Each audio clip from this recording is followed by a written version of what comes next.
নমস্কার। কবিতা ভেবেছিলাম নেতা হব। কলমে শিক্ষক প্রশান্ত বেরা।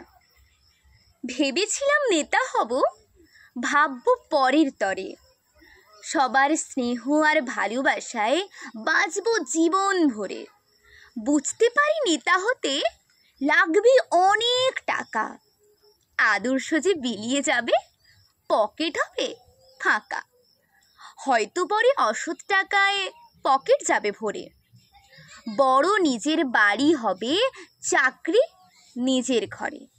মিথ্যে কথার ভাষণ বাজে ভরিয়ে সবার মন, সবার ভোটে জিতে গিয়ে নিজের উন্নয়ন।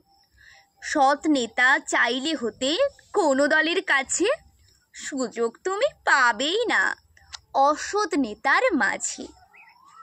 তাই নেতা হওয়ার ইচ্ছাটাকে দমিয়ে নিজের বুকে, আদর্শকে সঙ্গে নিয়ে থাকবো অনেক সুখে। অন্যায়ের প্রতিবাদ সবাই করতে যদি পারি, সৎ পথে আটকে যাবে ওই অসৎ নেতার গাড়ি। নমস্কার।